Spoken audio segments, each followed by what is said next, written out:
The Real FM 103.6.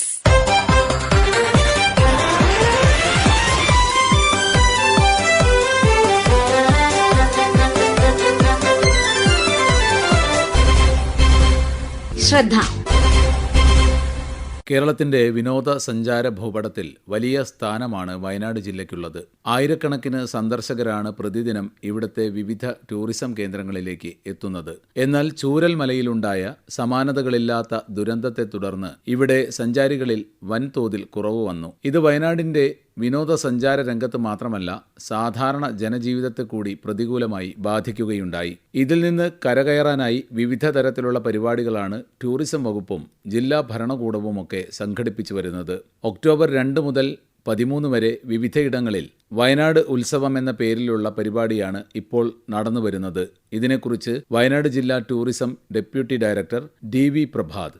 Wayanad ടൂറിസത്തെ പുനരുജ്ജീവിപ്പിക്കുന്നതിന് ജില്ലാ ഭരണകൂടത്തിന്റെയും ടൂറിസം വകുപ്പിന്റെയും നേതൃത്വത്തിൽ വയനാട്ടിലെ വിവിധ ഇടങ്ങളിൽ, വിവിധ ടൂറിസം ഡെസ്റ്റിനേഷനുകളിൽ വിവിധ പരിപാടികൾ 2 മുതൽ 13 തീയതികൾ വരെ നടന്നു വരികയാണ്. ധാരാളം വിദേശ സഞ്ചാരികൾ എത്തിത്തുടങ്ങി വയനാട്ടിലേക്ക്.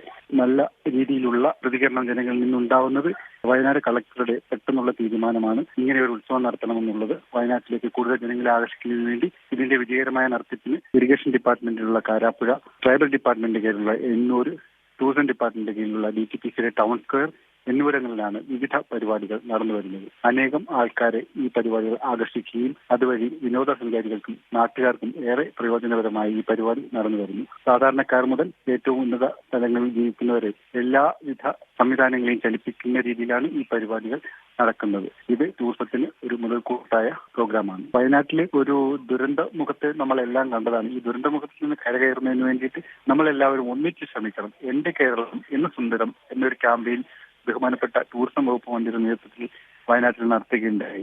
ലോകത്ത് ഇന്ത്യയിലും ഉള്ള പ്രധാനപ്പെട്ട വ്ലോഗേഴ്സ് ഇവിടെ വന്ന് വിവിധയിടങ്ങളിൽ സഞ്ചരിച്ച് അവരിതെല്ലാം പകർത്തുകയും ലോകത്തിന്റെ വിവിധ ഭാഗങ്ങളിൽ എത്തിക്കുകയും ചെയ്തതിന്റെ ഫലമായി സ്വദേശ സഞ്ചാരികൾ വയനാട്ടിലേക്ക് കൂടി വരികയാണ് ചെയ്യുന്നത്. നമുക്ക് മറക്കാൻ കുറച്ച് സമയമെടുക്കുമെങ്കിലും ആ ഒരു സമയത്തിനുള്ളിൽ നമ്മൾ ടൂറിസത്തെ തിരിച്ച് കരകയറ്റും എന്നുള്ളതാണ് നമ്മുടെ ലക്ഷ്യം. ഈ ടൂറിസമാണ് നമ്മളുടെ വയനാടിനെ മുമ്പോട്ട് നയിക്കുന്നത്. അതുകൊണ്ട് എല്ലാവരും നമ്മൾ ഒത്തുചേർന്ന് മുന്നോട്ട് നീങ്ങിയാണ് ടൂറിസം മേഖലയെ തിരിച്ചു കൊണ്ടുവരും എന്ന് ഉറപ്പുണ്ട്. വയനാടിന് എന്തോ സംഭവിച്ചു എന്നുള്ളൊരു ഭയം എല്ലാവർക്കും ഉണ്ട്. ആ ഒരു ഭയം മാറിക്കിട്ടാനുള്ള ഒരു സമയമാണ്.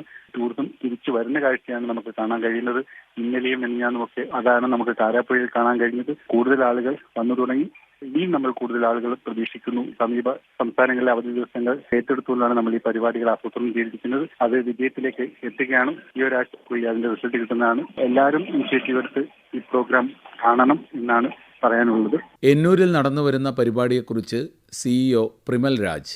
എന്നൂരിനെ സംബന്ധിച്ച് പറയുകയാണെങ്കിൽ പട്ടികവർഗ വികസന വകുപ്പിന് കീഴിൽ വരുന്ന ഒരു ചാരിറ്റബിൾ സൊസൈറ്റിയാണ്. ഒക്ടോബർ 2 തീയതി മുതൽ 13 തീയതി വരെ വിവിധ കലാപരിപാടികൾ രാവിലെ 9 മണി മുതൽ 7 മണി വരെ എന്നൂരിൽ വെച്ച് നടത്തപ്പെടുന്നതാണ്. ഉദാഹരണത്തിന് തനത് ആദിവാസി കലാരൂപങ്ങളായിട്ടുള്ള പട്ടക്കളി, നെല്ലുകുത്ത്, തുടികൊട്ട്, അതോടൊപ്പം തന്നെ വയനാട് ജില്ലയിലെ 5 MR സ്കൂളുണ്ട്. അവിടെ നിന്നുള്ള കുട്ടികൾ അവരുടെ വിവിധ കലാപരിപാടികൾ എന്നൂരിൽ വന്ന് അവതരിപ്പിക്കുന്നുണ്ട്. ഇൻസ്റ്റിറ്റ്യൂട്ട് ഓഫ് ട്രൈബൽ റിസർച്ച് സെന്ററിൽ നിന്നുള്ള കോളേജ് വിദ്യാർത്ഥികൾ അവരുടെ കലാപരിപാടികൾ വന്ന് അവതരിപ്പിക്കുന്നുണ്ട്. വൈകുന്നേരം 4 മണി മുതൽ 7 മണി വരെ പ്രൊഫഷണലായിട്ടുള്ള ട്രൈബൽ ബാൻഡുകൾ വിവിധ തരത്തിലുള്ള ഫോക്ക് ഡാൻസ്, അതുപോലെ തന്നെ ഫോക്ക് മ്യൂസിക്, തെയ്യം, തീയൂട്ട്, കാവൂട്ട് പോലുള്ള വിവിധ കലാപരിപാടികൾ തനതായ രീതിയിൽ അവതരിപ്പിക്കുന്നുണ്ട്. ഒപ്പം തന്നെ എന്നൂരിൽ വിവിധ തരത്തിലുള്ള ആദിവാസി ഉൽപ്പന്നങ്ങൾ ട്രൈബൽ മാർക്കറ്റ് ഏരിയയിൽ ലഭ്യമാണ്. ഉദാഹരണത്തിന് തനത് ആദിവാസി ഉൽപ്പന്നങ്ങളായിട്ടുള്ള തേന്, അതുപോലെ തന്നെ വിവിധ അഗ്രികൾച്ചർ ഉൽപ്പന്നങ്ങൾ, അതുപോലെ ഹാൻഡിക്രാഫ്റ്റ് ഉൽപ്പന്നങ്ങൾ, ഇതിന്റെ എല്ലാം വിവിധ മേളകൾ നമ്മൾ സ്റ്റോളിൽ സംഘടിപ്പിച്ചിട്ടുണ്ട്. അതുകൂടാതെ കരകൗശല വസ്തുക്കൾ, കളിമൺ ഉപകരണങ്ങൾ, തേയിലപ്പൊടികൾ, വിവിധ തരത്തിലുള്ള ഓർഗാനിക് ഫുഡ് ഐറ്റംസ്. നമ്മുടെ എന്നൂരിൽ തന്നെ 2 കഫറ്റീരിയകൾ പ്രവർത്തിക്കുന്നുണ്ട്. കുടുംബശ്രീ കഫറ്റീരിയയും ഗതിക കഫറ്റീരിയയും. അവിടെ തനതായിട്ടുള്ള ആദിവാസി ഭക്ഷണങ്ങൾ നമുക്ക് ലഭ്യമാണ്. ഉദാഹരണത്തിന് തിരുനെല്ലി കുടുംബശ്രീ യൂണിറ്റ് നടത്തുന്ന ഒരു സ്പെഷ്യൽ ഐറ്റമാണ് ഗുന്തക ചിക്കൻ, പിടിയും കോഴിയും. അതുപോലെ തന്നെ നമ്മുടെ തനത് കപ്പപ്പുഴുക്ക്, കാന്താരി കൊണ്ടുള്ള കുറച്ച് വിഭവങ്ങൾ, അങ്ങനെയൊക്കെയുള്ള നാടൻ വിഭവങ്ങൾ നമ്മൾ എന്നൂരിൽ ഒരുക്കിയിട്ടുണ്ട്. അങ്ങനെ സമയക്രമം അനുസരിച്ച് നടത്തുന്ന വിവിധ പരിപാടികളും അതുപോലെ തന്നെ വിവിധ തരത്തിലുള്ള എക്സിബിഷനും ഒക്കെയാണ് എന്നൂരിൽ ഇപ്പോൾ നിലവിൽ നടക്കുന്നത്. അതുകൂടാതെ സാധാരണഗതിയിൽ എന്നൂരിലെ പ്രവർത്തനം രാവിലെ തൊട്ട് ഈവനിങ് കൊണ്ട് തീരുകയാണ്. ഇപ്പൊ അങ്ങനെയല്ല. വൈകുന്നേരങ്ങളിൽ പ്രത്യേക ലൈറ്റും സൗണ്ടും ഒക്കെ സജ്ജീകരിച്ച് തന്നെ കാഴ്ചയ്ക്ക് ഒരു വിസ്മയം കൂടി നമ്മൾ ഒരുക്കിയിട്ടുണ്ട്.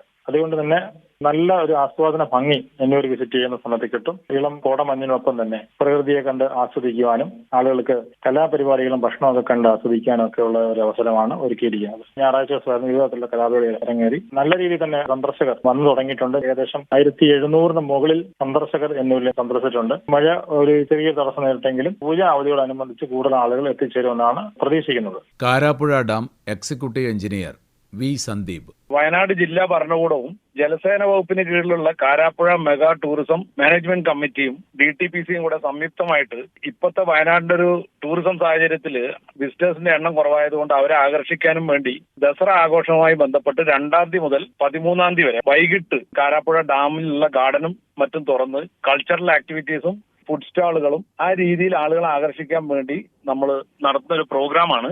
ആദ്യമായിട്ടാണ് ഈ നൈറ്റില് നമ്മളെ ഡാമും പരിസരമൊക്കെ തുറന്ന് ലൈറ്റിംഗ് ഒക്കെ ചെയ്ത് പല പല പ്രോഗ്രാംസ് ആണ്. അതായത് ട്രൈബൽ ആർട്ട് ഫോംസ് ഉണ്ട്, പിന്നീട് DJ മ്യൂസിക് ഉണ്ട്, മ്യൂസിക് ബാൻഡ്സ്, ആ രീതിയിൽ ചെയ്തുകൊണ്ടിരിക്കുകയാണ്. ഇതുവരെയുള്ള എല്ലാ ദിവസവും നല്ല തോതിൽ ആളുകളെ ആകർഷിക്കാൻ ഇതിന് സാധിച്ചിട്ടുണ്ട്.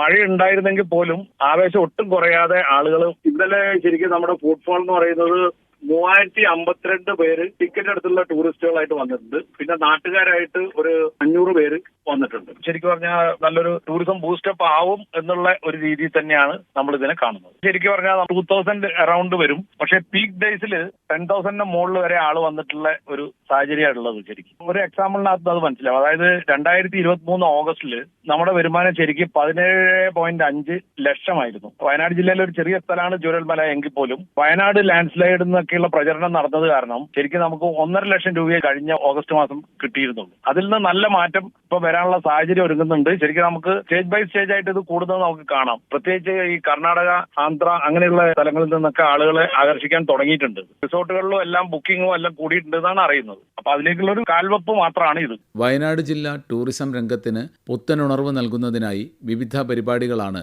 സർക്കാർ വിഭാവനം ചെയ്യുന്നത്. പിന്നാക്ക ക്ഷേമ വകുപ്പ് മന്ത്രി OR കേളു. വയനാട് ജില്ലയില് കഴിഞ്ഞ ജൂലൈയിൽ ചൂരൽമല ദുരന്തം ഉണ്ടായതിനു ശേഷം നമ്മുടെ ടൂറിസം മേഖലയ്ക്കൊക്കെ ചെറിയ ഒരു തളർച്ച വന്നിട്ടുണ്ട്. അത് ഈ വയനാട് ജില്ല മൊത്തത്തിൽ എന്തോ വലിയ ഒരു ഉരുൾപൊട്ടൽ ദുരന്തം ഉണ്ടായി എന്ന രീതിക്കാണ് പൊതുസമൂഹവും അല്ലെങ്കിൽ കേരളത്തിനകത്തും പുറത്തുള്ള ജനങ്ങളൊക്കെ മനസ്സിലാക്കിയിട്ടുള്ളത്. പക്ഷെ അതല്ല ശരി. വയനാട് ജില്ലയിലെ ചൂരൽമല എന്ന് പറയുന്ന സ്ഥലത്ത് മാത്രമാണ് ഈ സംഭവം ഉണ്ടായിട്ടുള്ളത്. അതിന്റെ പശ്ചാത്തലത്തിലാണ് ഇപ്പോൾ വയനാട് ജില്ലയിലെ ടൂറിസത്തിന് ചെറിയൊരു മങ്ങൽ വന്നിട്ടുള്ളത്. അപ്പോൾ ഈ കാര്യങ്ങൾ മനസ്സിലാക്കി വയനാടിൻ ടൂറിസം മേഖലയിൽ കാണാനും മുമ്പോട്ട് വരാനൊക്കെ ഉള്ള ഒരു കാഴ്ചപ്പാട് ഉണ്ടാകണം എന്നുള്ളതാണ് ഈ അവസരത്തിൽ പറയാനുള്ള ഒരു കാര്യം. വയനാടിന്റെ ഒരു മനോഹരത പറഞ്ഞു ബോധ്യപ്പെടുത്തേണ്ട കാര്യമില്ല, എല്ലാവർക്കും അറിയാം. പച്ചപ്പ് നിറഞ്ഞ വനാന്തരങ്ങളും വയലേലകളും മൃഗങ്ങളും ഒക്കെ ടൂറിസം മേഖലയ്ക്ക് വലിയ ഒരു കാഴ്ച തന്നെയാണ്. അപ്പോൾ ആ കാര്യങ്ങൾക്കൊന്നും യാതൊരു പോരായ്മയും ഇപ്പൊ സംഭവിച്ചിട്ടില്ല. അതൊക്കെ മനസ്സിലാക്കി പഴയപോലെ വയനാടിനെ നോക്കി കാണണം എന്നുള്ളതാണ് പ്രിയപ്പെട്ട ശ്രോതാക്കളോടും അതുപോലെ തന്നെ പൊതുസമൂഹത്തോടൊക്കെ ഈ അവസരത്തിൽ പറയാനുള്ളത്. ഗവൺമെന്റിന്റെ ഭാഗത്തു നിന്ന് നമ്മൾ ടൂറിസത്തെ ഒന്നുകൂടി മെച്ചപ്പെടുത്തുന്നതിന് വേണ്ടിയിട്ടുള്ള പല പദ്ധതികളും നമ്മൾ ആവിഷ്കരിച്ച് ഇപ്പോൾ നടപ്പാക്കുന്നുണ്ട്. കുർബ ദ്വീപിലേക്ക് ജനങ്ങൾ വരുന്നതിന് കോടതിയുടെ ചെറിയ തടസ്സങ്ങളൊക്കെ ഉണ്ടായിരുന്നു.